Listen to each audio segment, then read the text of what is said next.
So this is the second in our series where we're presenting work from selected members of VII Community. For those who don't know, VII Community is a network of alumni who have been through VII Academy courses or Foundry Photojournalism workshop courses. And this network now provides support beyond those courses to assist in careers and development, and it's a new initiative also supported by PhotoWings, and we're very grateful for that. In June on VII Insider, we hosted the first presentation with perspectives from Africa. We're very keen to highlight the diversity of voices and the diversity of stories. And so for our second event, we wanted to focus on people who are doing stories in Southeast Asia, East Asia. And so therefore it's a great pleasure to have Ranita Roy, Nhàn Tran, and Billy Kwok here with us today. So thank you guys for joining us. What we're going to do is each of you is going to share one particular story and talk to one particular story. But Ranita, let's begin with you. And just maybe a couple of biographical and professional points to begin with. Tell us a little bit about yourself, how you came into photography or visual journalism, and how you think about the purpose of your work and what you're trying to do. Hello, everyone. Hello, everyone from Jakarta. Right now, I'm in Jakarta. And so I started my photography in 2015. It was by accident because I was doing my master's in environmental science and I had no idea about photography. But that time I was going through depression and one day I was just thought, go out from my home with a small point and shoot camera because I had no idea what I would do on street. And I started like clicking pictures on street. I think at the end of the day, I realized, okay, this is kind of when I'm taking photographs, I'm not thinking about other things, which is making me depressed. So since then till now, every day I click photographs. It can be with a mobile phone. So for me, it's more like a healing process. And so I started as a street photographer. Then my role is changing day by day on also my viewpoint in this visual medium. Right now I'm exploring videos, audios, like different things. Also, I started making handmade photo books.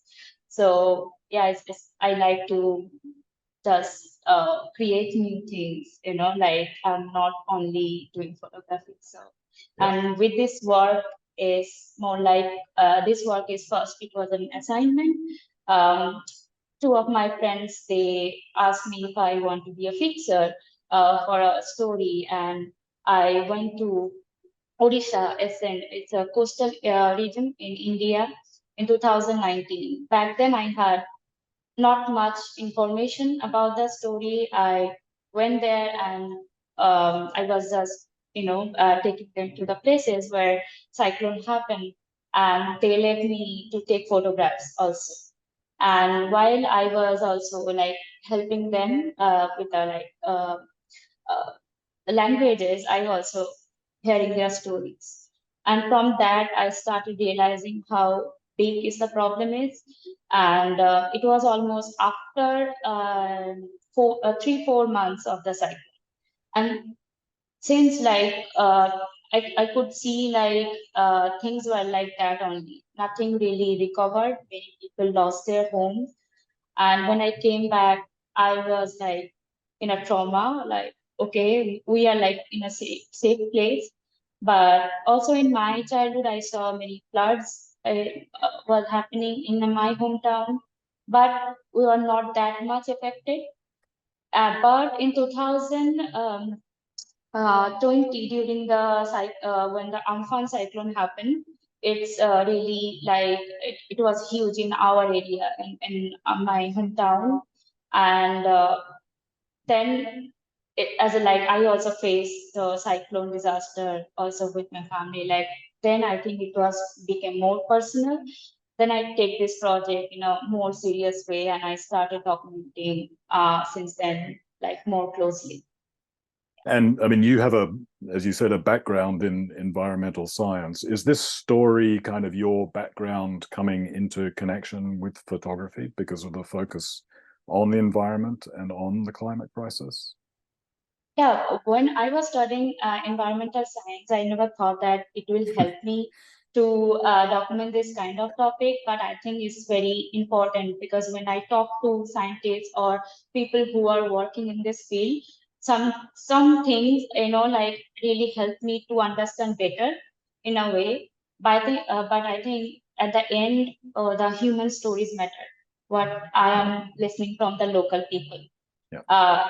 So data and scientific data and the news, these are obviously I follow, but my interests are more human related stories, what is going on, and I focus more on the emotion. Yeah. So why don't you share your screen, take us through the story, and let's see some of those elements. And we'll also be thinking about kind of who the story is for, what impact you hope to have with it, and where it's going, if you like.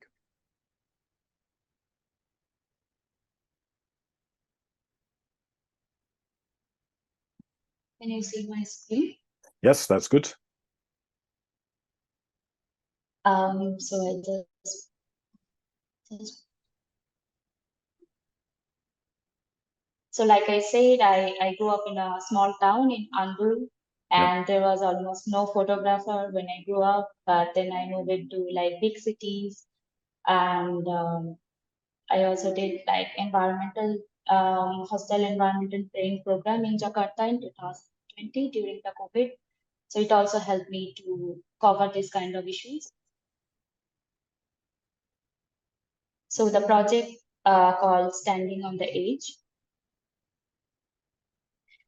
And you can see it on the map. These are my project areas. I cannot zoom it in, but it's Sundarban area and sorry, and the Odisha. So I'm focusing on mainly this part since 2019. Right. They know it will come again and take away precious things in a place. People will lose their home, belongings, and loved ones. So this image you can see like is a more like metaphoric image. I take it that just in this year, I felt like it shows that how the strong winds create a wave-like structure near a beach, and a seashell is being viewed as a drowning boat because many fishermen in the coastal area they go for fishing during cyclone, even though they know that it will come, but they need to earn their living, and many people they die. Yeah. This image is just before the storm was coming, and I still can remember I was standing on a bridge and shooting these photographs, but I was also scared how things will turn. This is the I think first photograph I took during the cyclone Fani in Odisha when I went for that assignment. And this woman was talking about how she lost his home, and she was living in this home without, you can see the roof is no more, like it's no shade. And while she was talking about it, she just looked at the roof, and she was telling me that still is like a trauma for me when I still remember that night.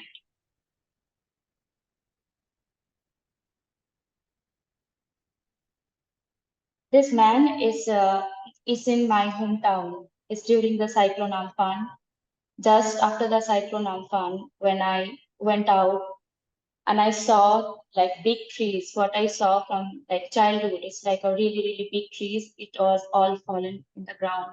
And this man, he lost his home and he was trying to save whatever he can. This image is from Cyclone Bulbul. It's totally like you can see the outside and inside photographs, how it's happened, and the people they were living in the roadside and they didn't have like sufficient food and also water. It's during Cyclone Yash. His name is Afzal Khan. He is 58. And it's during the Yash, and I went there, and he was telling me he knew that the cyclone will come, but he never thought that it will destroy everything and it will take away almost everything from his home. And he also lost his son.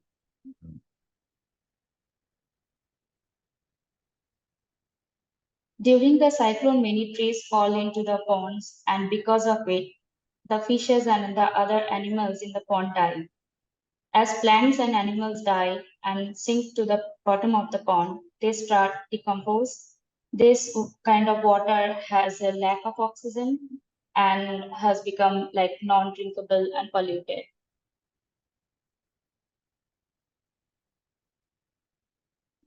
Access of safe drinking water is a big problem in cyclone affected areas. Even what I saw in my area when cyclone happened, we had like only one tubewell where we can collect the drinking water from, and there was a like huge line every time, and you can only collect like one bucket of water for your family.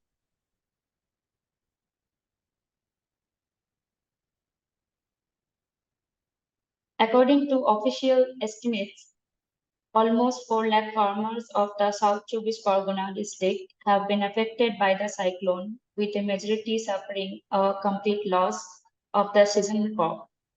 A betel leaf farmer whose field were in the 6 mile is an area in Bokhali. He is trying to save whatever he can for this season harvest because he doesn't have any other way of earning his living.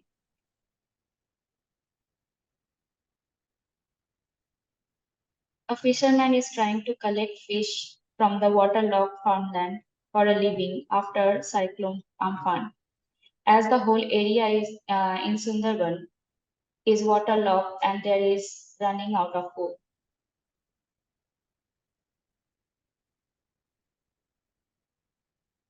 So many areas they're like big trees is falls and people are trying by their own to cut those trees and clear their paths because I mean for days and days no official no I mean government official they didn't help them, so they need to go to the places and buy their food or do their daily stuff, so they are doing by their own.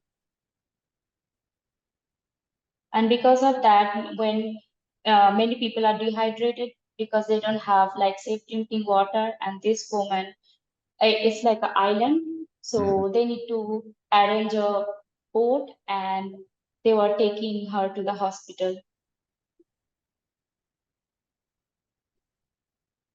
It's also during cyclone Fani when I saw like domestic animals were on the road, they were starving.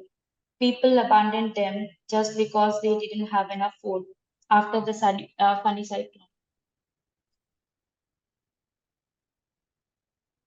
This map you can see is like a government official. They build a new homes for the people in a very far away from the sea. But these people they are earning their living from you know uh, selling fish or catching fish like this kind of activity. So normally they don't go to those far land, and people who went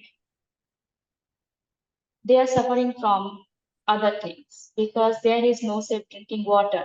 You can see in the top there is a factory, and because of it, their drinking groundwater is polluted. So after this, I mean, this work got published in the Caravan, and almost I had no idea that I will publish this story or not. But I had lots of photographs. Then suddenly I got call from the Caravan magazine editor, and she published my story. And it's really create an impact in my area, basically because I write the report about my area, what happened, even politically. And then some people, they came into my home and they asked why like said these things about our area, because I got few threats and stuff. But yeah, I know that I need to uh, take this news out outside in the world, because it's a really small town and normally no big news coverage happen in this area. And So, this work is also, sorry. so Yeah. people were coming to your home and asking about why you were telling this story? Yes, because this report was mainly focused on my locality. Right. And I write about our locality, what happens, because almost more than like 1 month we didn't have like electricity, and also the drinking water we had to buy, or only one tube well we have in that locality. So it was a huge thing for us what we saw. I mean, in my lifetime, this was the first time I saw this kind of thing, like I faced with my family. So I write this whole thing. And then some people from the government side, they came to my home and they were asking, but nothing really big happened. But yeah, I mean, because the local people were supporting this story, because Right. they also faced this problem. Um, so I think this story kind of created an impact in my area, basically, because before people didn't know what I do. And with this story, first time I kind of did one story in my hometown. Yeah. And this work also got exhibited. It was a finalist in Oscar Burnett Award. And then people started noticing this issue more, and I was more cautious that okay, like this work got like this I mean accepted in this huge thing, so I have to be more careful with the story. And I started more research, because I think I know I have a background in environmental science, but I never think that I know everything. So it's more like also for me, it's a learning process while I'm working on the story. So 93% of heat from global warming goes to the ocean, and warm water are an energy source for cyclones. So right now I'm focusing on how heat waves also affect cyclone. Before I never thought that it can be also an issue, but right now I'm more researching on it. And um, Roxy Matthew, he's a climate scientist. He's like, uh, I read his reports and I'm trying to interview him maybe in future, because he also lives in Pune where I live right now. So yeah. And for the future, I'm more focusing on the children future, what will happen. Because last, when I went, this year, I went to a coastal area. It's called Mondanoni. And I went there just not to document this story. I just went there for a vacation. And I started asking people about the cyclone years. And still I can see that they were like still can feel and still can remember those what happened. And when I was seeing the children, and they have no idea, what could happen. So I was really worried to see them. And right now, I'm more focusing on the children and how they feel, or I'm talking to them about this topic. And I want to bring this issue to my story too. And So also, sometimes, sorry. So this is an ongoing story for you, Ranita? Yes, yes. Because I think I never finished this project. I was taking a break because I was thinking like I was kind of repeating images and things. So I took a pause. But last time when I went to a vacation, I started the conversation very casually. And when these things actually came into my mind, I saw a little kid. He was making uh, like a home with the sand, and it was keep destroyed by the waves. And she was trying to make that home. So then I find out that how this community, they are again and again building their home and about their resilience. So then I thought that why not to add this chapter in this story. Then I focused on this. It's more like, for me, the process is more like when I talk to the people, actually, they gave me the clue what to do next. Right. Yeah, and this image is also like just after cyclone. Uh, and they were like sitting on a fallen tree, but they are having a nice conversation. It also shows the resilience of the community. Definitely. Yeah. And also, I'm trying to experiment with photos and videos nowadays. I don't keep myself, only one medium. So yeah, this is the story where I want to go with, like, with the Yeah. hope, and also how the children, what is their future looks like. And this is like added things. Sometime I collect, not sometime, I'm every time just I collect whenever I go to the cyclone affected areas. Just after the cyclone, I collect the things like butterflies. So many butterflies, they died just after the cyclone. And also you can see the in the right side, this is a painting. It's handmade painting and it's very expensive. It's from a local artist, and he lost almost all the paintings. And he was telling me, instead of taking his portrait, I collect this damaged painting because it's more like, I maybe if in future I uh, do some exhibition or something, I want to keep this as an object. Thank you. Thank you, Ranita. Maybe you can put your camera back on. There we go. Thank you very much. What sort of impact would you like the story to have with the community? You talked about the impact of the political officials turning up, but a community supporting it. What would you like the story to do in the community and for the community?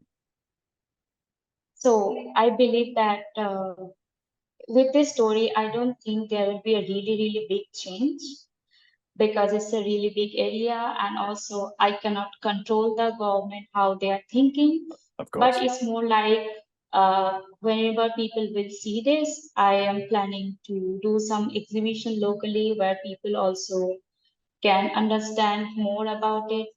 And yeah, it's more like, I don't know if it can create a big impact, but Yeah. maybe if it creates a small impact in a small area, I think that's for me is, yeah, what I want. Yeah, absolutely. Through the connection to the community. Yeah. Yeah. Fantastic. Thanks. We'll come back to that. Just a reminder to people in the audience: if you want to pose a question, please drop it in the Q&A box. I'll ask that of the presenters, or we'll definitely try and get to it by the end. Billy, you're going to share a story with us. Hi everyone. I'm Billy. Tell us a little bit about your background and how you came into photography and the purpose behind the story that you're going to show. Yeah, I'm from Hong Kong, and I based in Taiwan for 6 to 7 years, and I came back to Hong Kong in 2019, and then go back and forth. And I work on stories in Hong Kong and Taiwan as well. And currently I'm working a project about mother. So I will show you later. So I used to work as a freelance photojournalist in Hong Kong, working for media and covering news for them. Uh, and and after these years, the changing in the society and most years, and I'm trying to turn the aspects from documentary and then to more multimedia like storytelling ways to tell more in-depth stories. So the one I show you is a series of photographs and documents that showing a mother, the different aspect of a mother. She's called Yulai Wailing. And then the daily struggle of her searching for her son who disappeared in like 23 years ago in 2000, who lost in the border. Um, I mean, her son got lost um, with her mother, like in the center of the city, and then cross the border to China and then disappear. So this is a story of this is the background of the story. So Right. what I'm doing is cooperate and then co-work with the mother and looking into her archive, uh, the notes she made, and then the materials. I added the materials and then I add my photograph into the materials and then making a narrative and showing a different aspect of a mother searching her son. And also it shows a lot of different angles and different story of the identity issues and also the relationship between Hong Kong and Taiwan at that time in 2000. It's like 3 years just after the handover from British to China. So it's a very big change and see a lot of different things in the project. So I will show you my Great. screen. And just to be clear, so the mother was separated from her child in a crowd in the city, and the child has been missing for 23 years now. Yeah, at that time he's 15 years old. Right. But the mentally is like 2 years old. So he do not have any identity card on him, Right. and he just crossed the border and disappeared. Right. Yeah. So. And you will probably come to this in the story, but how did she find out that he had crossed the border from Hong Kong into mainland China? Yeah, because at that time, just after the handover, the relationship is like a little bit tension. So Right. people are wondering around, oh, well, what is the people? I mean, what is China and what are we going to expect? Yeah. So there is a boy lost in the border. Is a very big news at that time. Right. So he's quite same age with me, so it's a very big news at that generation. Okay. Yeah. So Right. this is the border. So this is Hong Kong. Right. After the mountain, this is the border, and this is the border, and after the mountain, this is Shenzhen. Yeah. So that is China. So we can just walk through, walk the river and then cross the border.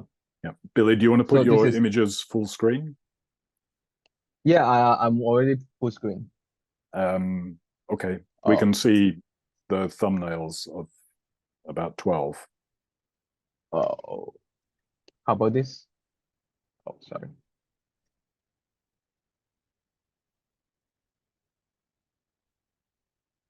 Nothing Is it has okay changed. now? It's still the same.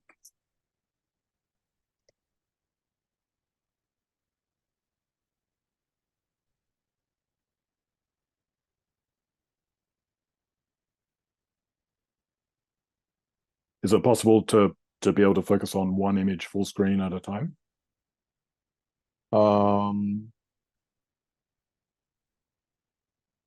Let me try.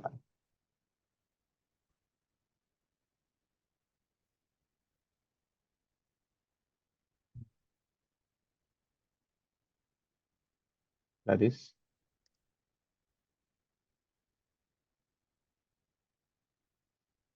Okay. And we see 6 images. I thought when we set this up, you had them so that we had 1 image at a time, full screen. But what we're seeing are the Yeah. six images on the page. But if you want to, if that's what we work with, take it through those. Yeah, that's okay. That's fine. Okay. Yeah. So it's mainly a like documentary and also a journey of the mother searching for her son. So I added the materials. So these are the materials. So where are the materials from? Because at the beginning of she crossed the border and searched for her son. She want to clear every cities in order to find her son. So she take a lot of pictures of the homeless people on the street at that time in Shenzhen. It's a very I mean, she's not a photographer at that, obviously, and she take the Polaroid out and then take a lot of pictures. It is not her purpose to take pictures. Her purpose is like looking for her son. But at that time, um, the instant photo provide her an instant evidence of the area of how many people and they are all not her son, so she can move to the next spot to search for her son. That's why she have a lot of photographs left behind for us to like discover.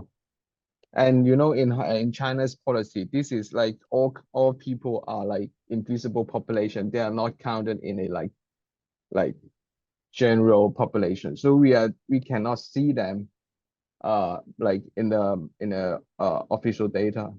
But because of the mother, because of her act, there's a lot of like important pictures for us. And yeah, so these the homeless people, I'll show you. There are thousands of them. Can you see that? Yes. So Yeah. there's a frame with 100 Polaroid photos, but it's quite small. And can you, because I full screen it now, can you see the full screen now? No, that hasn't made any difference, unfortunately. Oh, okay. So yeah, no worries, I will show you the PDF.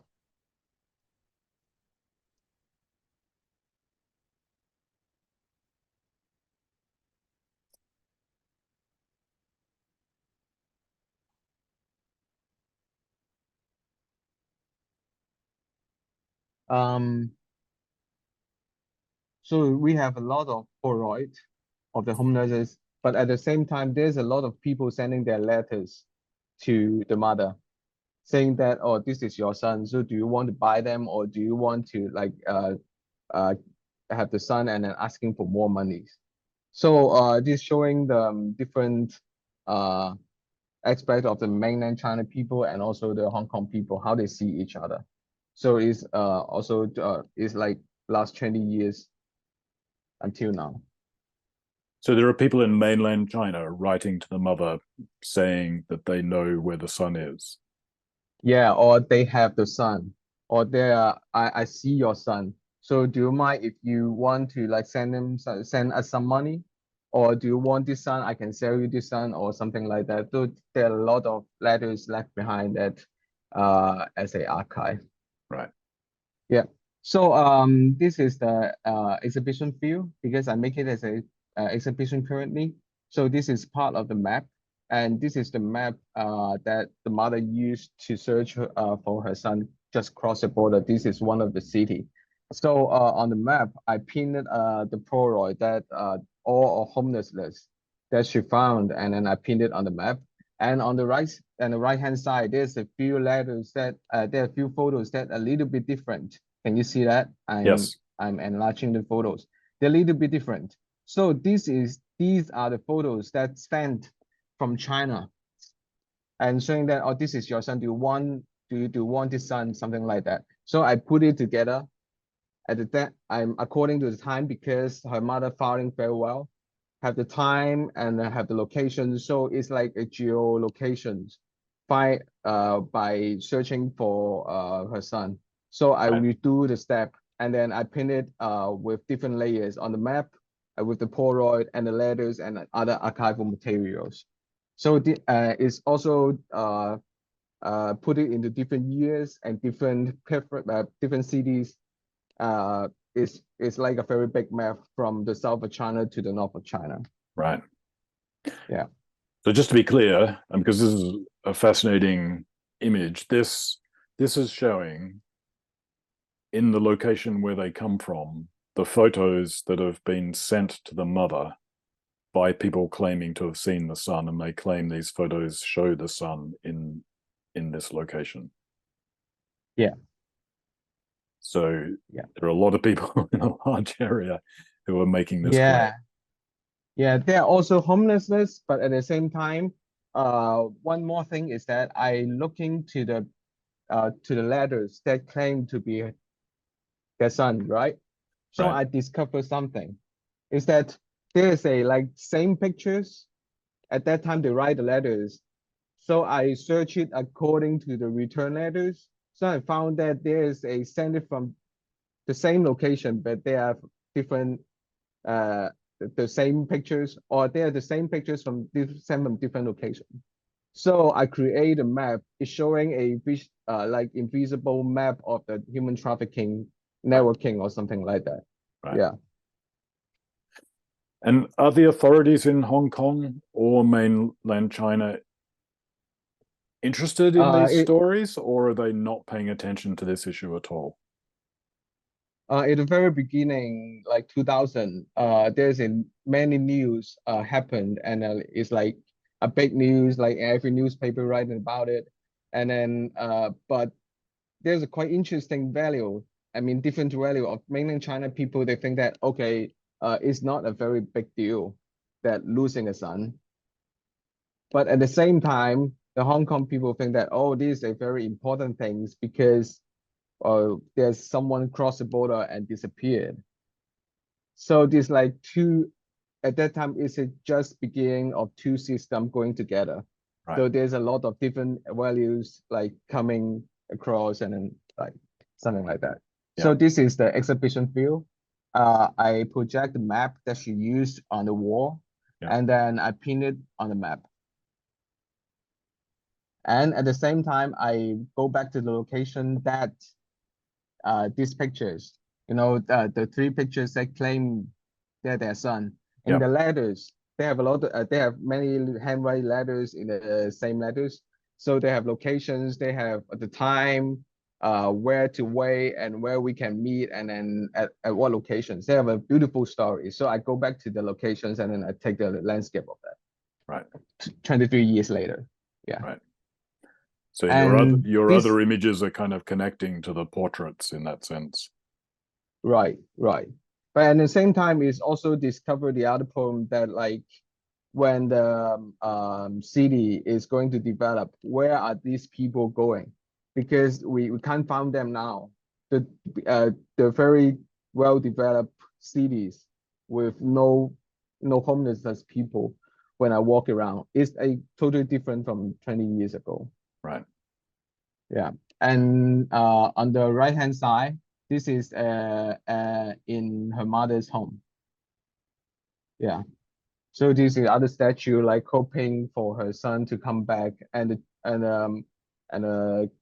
chicken guiding the spirit to come back home. Right. Yeah. So this is the exhibition view. So this is two pictures on the wall, and then a bigger map showing the locations. Right. Yeah. So it's a combination of the photograph and also archival materials. Yeah. So but I can also show you something. I will stop sharing and then I will show you in my hand because all materials are on my hand now. So oh sorry, expert. So what I'm doing with that is like there's a lot of different homelessness. Sorry, You'll need to switch the blurring off. yeah. down on the videos, on the stop video thing with the up arrow.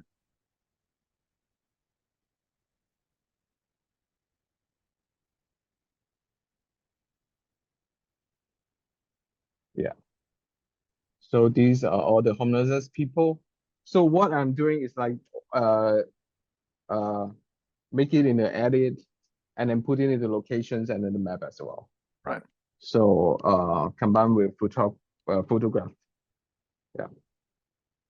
So what was people's response to the exhibition when you showed this? How did they respond to the story that you were exhibiting? Wow, that's so interesting because it's like you can feel very strong that there's a news, there's a generation, it's a big news to one generation, but it's like zero to the other. Right. Yeah, so when some younger people come to see this exhibition or see this story, they have no idea of who is the mother and who is the son. Right. So they can see what the structure of the story and what I'm talking about. But at the same time, if there's like people who already know about this news, they have a lot of emotionals in this because this is their generation and they have a lot of different ideas and ideology put into the story. Yeah. So it's quite interesting. Yeah. Yeah. That's great, Billy. Thank you very much. Yeah, thank you.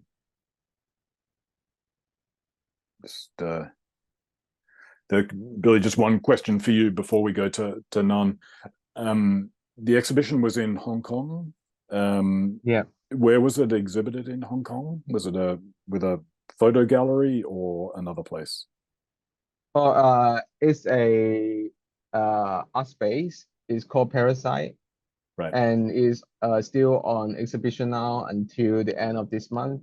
And this is the chapter 2 of this story. Right. So yeah, the chapter 1, I'm showing the chapter 1 story is with all the archival materials, so people can touch it and can feel the texture. Right. And the second one is that what I showed, they are put in on the wall. Yeah. Fantastic. Yeah. Thanks, Billy. We'll come back with some more questions later. Again, just a reminder to folks in the audience, you can drop questions into the Q&A box. I'll ask those. Nhàn, hello.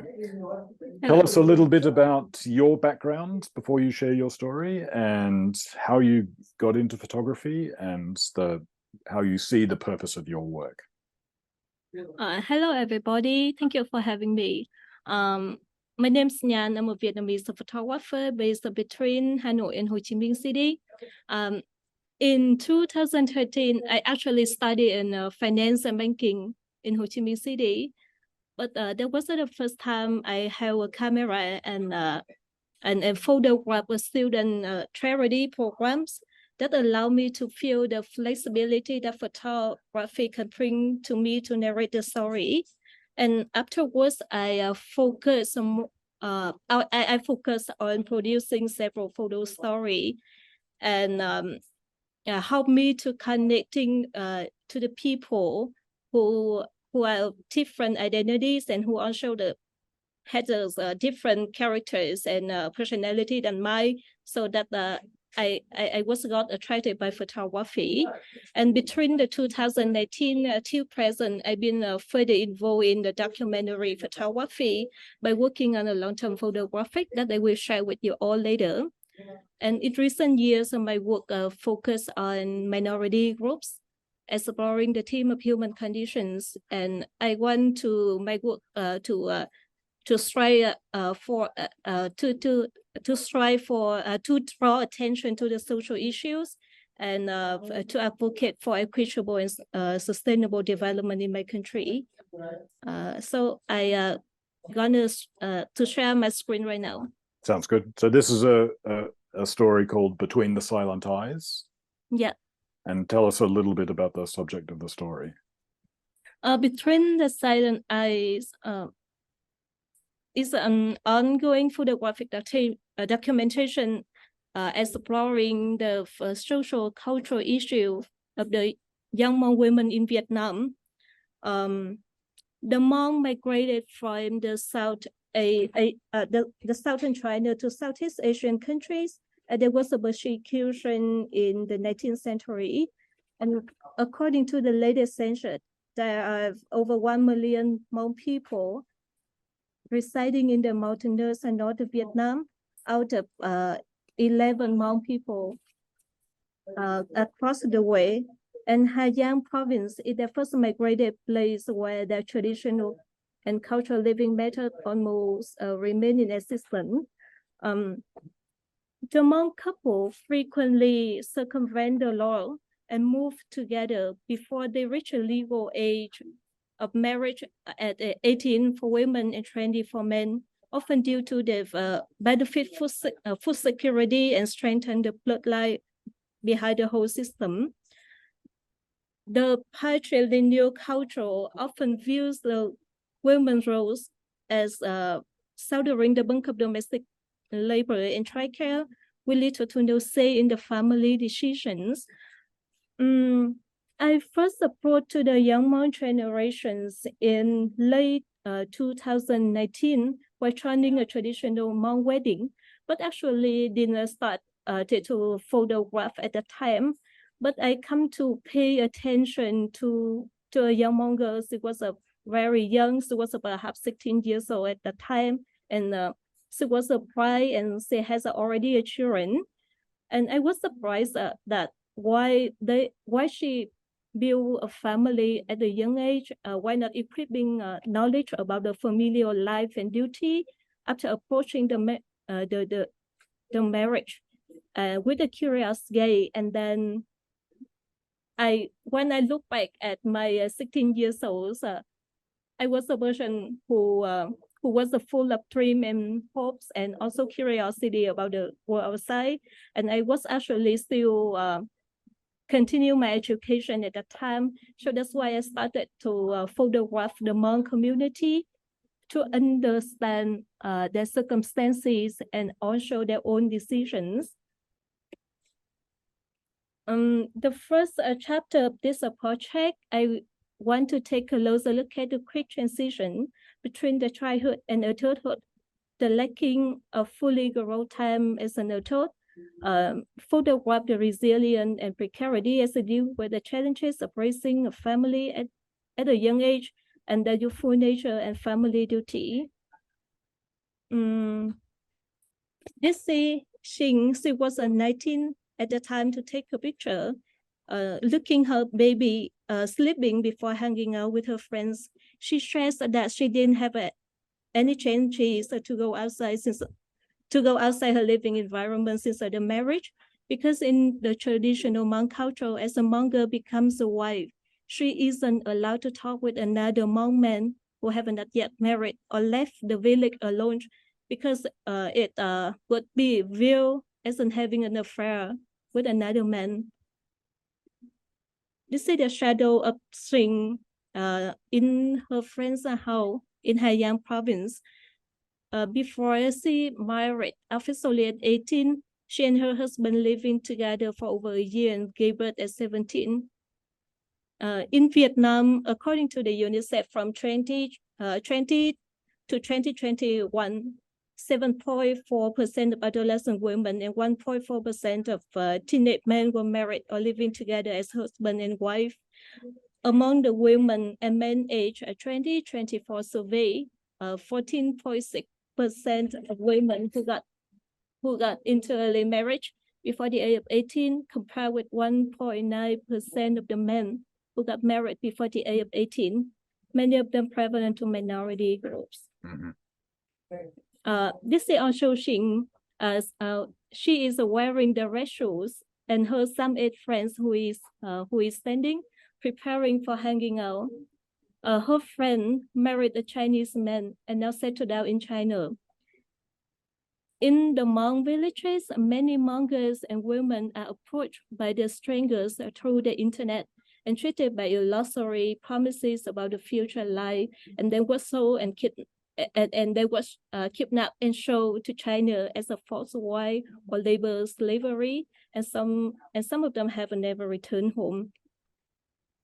This is another girl, Mai. She was 19 at the time to take the picture. She got married at 16. Working on the confused in the late morning. She is in the last months of her pregnancy. This is also Mai and her first daughter at her home in Sing Tung Chữ village, Hanyang province. At 13, Mai went to China with other Hmong people in the same town searching for work. And there she met a guy who later became her husband. Even though she was not interested in him, her birth parents agreed after he poured a lot of amount of dowry and asked for Mai's hand in marriage. In the north of Vietnam, some Hmong parents cannot afford to feed many mouths in the family, so they decided to marry their daughters off to reduce the financial burden. At the hospital, Mai gave birth and prefaced to the second child with the help of her sister-in-law. According to the 2021 study by UNICEF, while the minority communities account for only 15% of total population in Vietnam, the infant mortality rate of this group is approximately 3.5 times higher than the major populations, and with many underreporting cases, especially in the rural mountainous area. This is also Mai. She and her newborn at home in the village. She said, "I feel the knife cutting my belly. In the operating room, the doctor injects painkillers and then operates. I'm afraid of the surgery, but you cannot die because of pain. After 7 days, I was allowed to go home. If I ate more, I would feel pain at the incision." She shared of her postpartum experience, and she thinks that if she doesn't leave the village to fight the job, she will not be able to provide well for her children. Mai is hugging her son and her 4-year-old daughter, standing before her neighbor's house, posing for a picture during the last few weeks at home before moving to a bigger city for work. Mai, she was approaching 20 at the time to take a picture in 2022.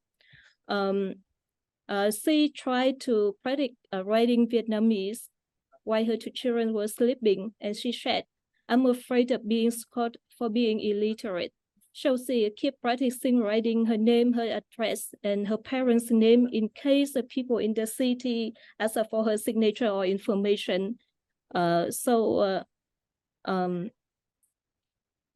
With an attempt to change the socio-economic status, the young monks are in search of work in bigger cities and towns. They open the one view toward the rest of the nation, especially for the Hmong women and girls who rarely get the chances to go outside their autonomous community in the mountains.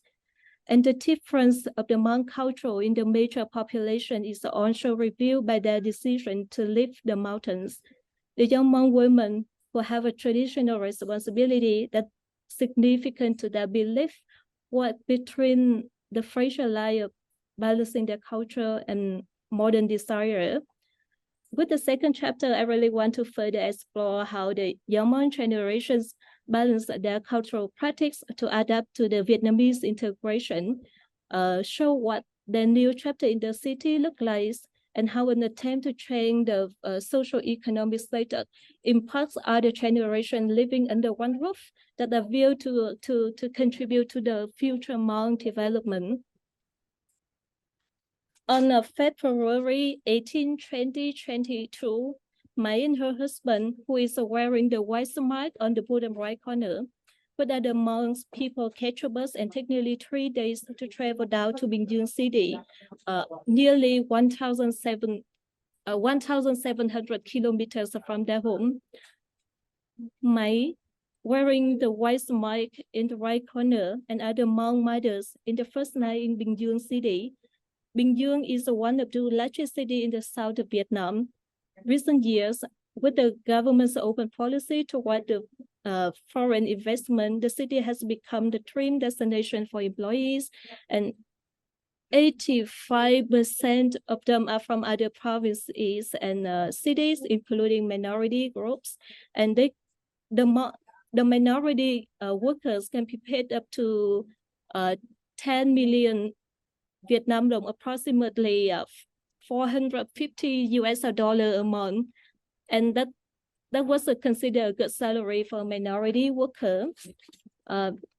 This also might before heading to the industrial park and applying for the position of lead making worker. And this is the last images. A monk dress is held on the wall where the monk workers living in the city. It plays an essential significance to the monk's women life. And this means they mark their monk identity whenever they go. With this project, I really want to use a photography to emphasize the power of silence and to emphasize the power of quiet moments. And I think if it would be put together delicately, that quiet moment can speak out loud. And I think the quiet moments it become closer to my girl's character and personality, who I been observed over years. And this is my story. Thank you very much for sharing that. Was it difficult to get access to the Hmong community at the beginning? How did you get access? Because you've been able to be with them close up, travel with them, and so on. Was that a difficult process? At the time when I started this project, I based in the south of Vietnam, and the Hmong community mainly residing in the north of Vietnam, and the distance between the two places is approximately 1,700 kilometers. So I remember in the early 2019, I was take a break from my job at that time, so I just embarked on a trip to the north of Vietnam, and then as a normal traveler, and so I was invited to join the traditional Hmong wedding, and as that time I didn't really start to work on this project, but I came to pay attention to a very young Hmong girl who was a bride at that time, and she was about 16 years old.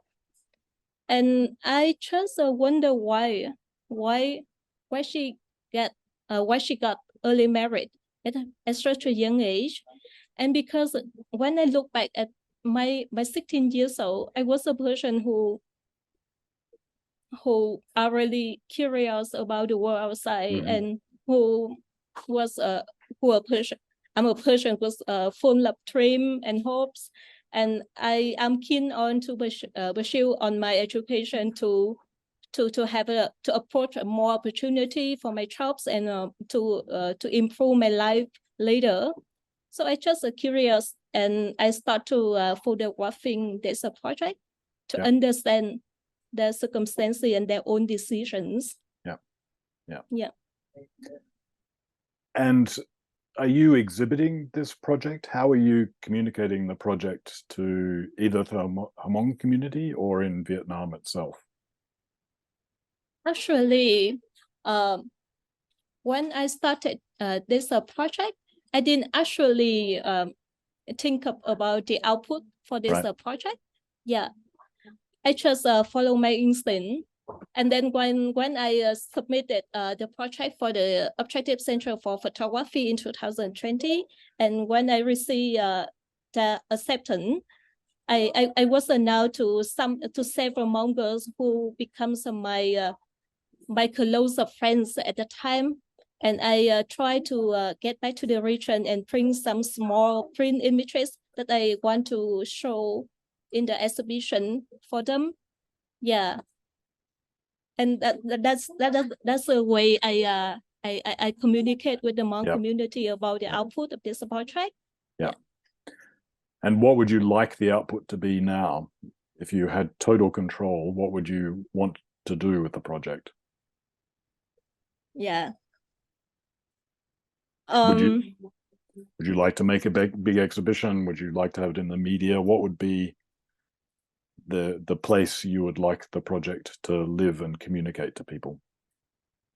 Actually, at the moment, I feel a little bit stuck to tell the Hmong communities stories with only still images. So to be honest, I haven't I haven't taken any new photographs at this year, but I try to approach another technique. So currently, I try to develop this project as a documentary film. Yeah, that follow-ups the two young Hmongers, who one is the single Hmonger and another is already a mother of children. I really want to emphasize the complexity that the young Hmong generation have been through in the context of the Vietnamese contemporary. excellent. Yeah. Yeah. So we're coming towards the end of our time, but I have one question that I would like to ask each of you. And I mean, there are a number of things that are common between your projects, which are very impressive. One is that I think each of your projects requires quite a lot of research and context to be able to do the work, which I think is a very important element to stress. They're all long-form documentary projects. They take a lot of time.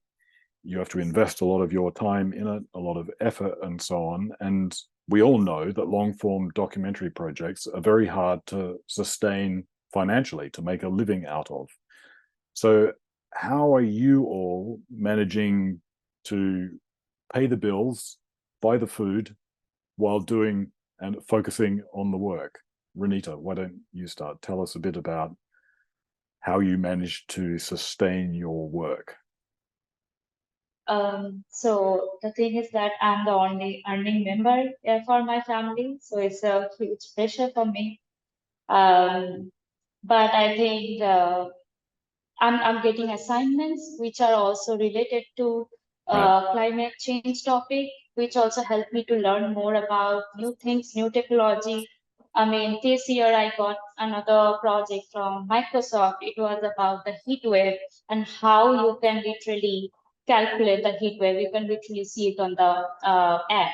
So this kind of new technology also I'm learning because of the assignment, and I'm also earning money from different assignments. And sometime I, keep some money aside for funding my projects, because I'm trying to get a grant, but not every time, you got accepted. So most of my work I'm funding by myself. Yeah. So assignments, meaning assignments from media organizations, but also the Microsoft one is interesting. That's not a traditional media organization. So other companies like that too? Yeah, like New York Times, and then different NGOs also I work with. It's most of the time it's about the community and climate change topic.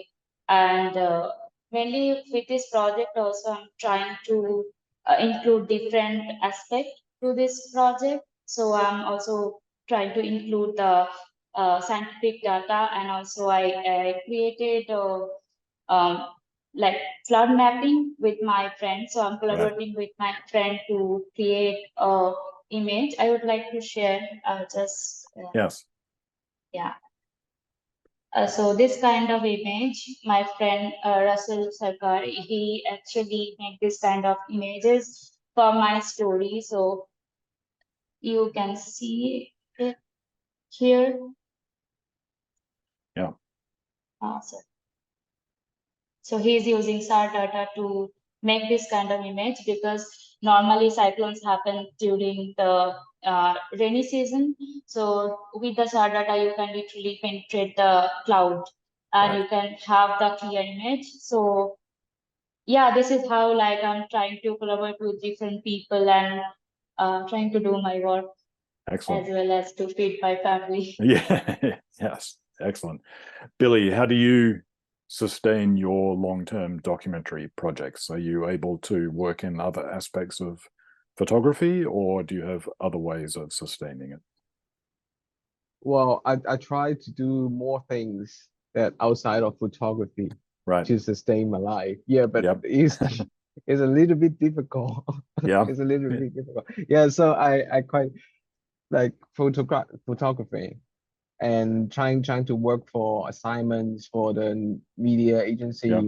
so to sustain the work. But it's quite difficult because always depends on how many things happen around you. Sure. Yeah. And yeah, so maybe it's good to find some like stories and pitch the stories for them. Yeah. And try. Yeah. But most of your work is within photography broadly defined. And then so that's very successful then. Thank you. And Nhàn, what about you? How do you sustain your Hmong project and other projects that you're working on? Actually, I am not working as a full-time photographer and photojournalist in Vietnam. I am making money to sustain my living with another job. Yep. And sometimes I got some freelance jobs about the videography, so I can make a little bit money from that job, and then return to invest to my to my personal project.